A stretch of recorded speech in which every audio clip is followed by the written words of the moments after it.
Alright, so this video is about parent transformations, and it's kind of complicated, but whatever. So basically, first off, you got to understand what a parent function is.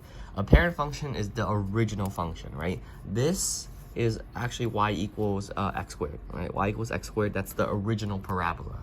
And then anything else is a variation of what you see here, right? And so you always start with 0, 0 as the vertex for the original parent function, right? And then if you think about it, 1 squared is 1, 2 squared is 4, and then etc. 3 squared is 9, and then vice versa.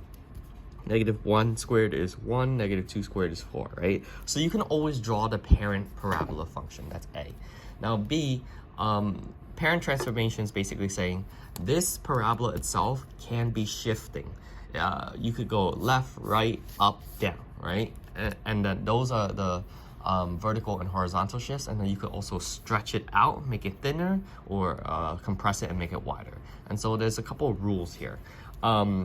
So conceptually, basically, if you see a +1 on the outside, basically the outside number determines whether it's going to go up or down, okay? And in this case right here, because I see a +1, every single one of these coordinates is actually going to be going up by 1. So it's be here, here, here, here, and here, okay? And so I would redraw the same parabola, but now it has shifted up,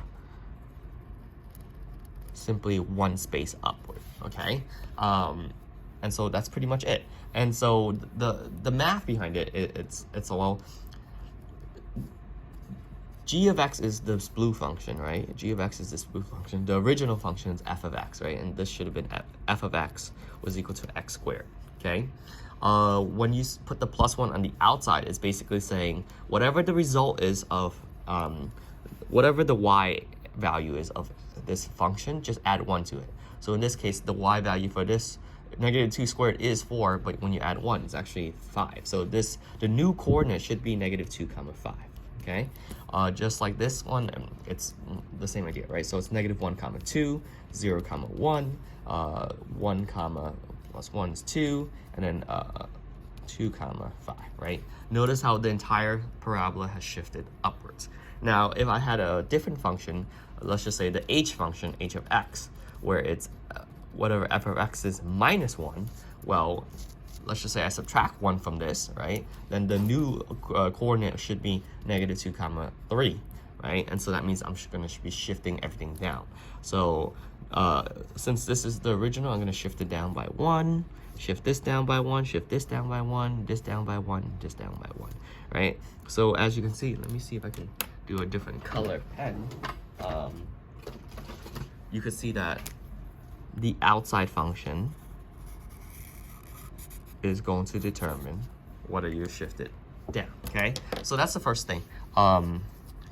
Outside function, or the outside piece, the constant here, determines if it's positive, right? If positive, then you go up. If negative, then you go down.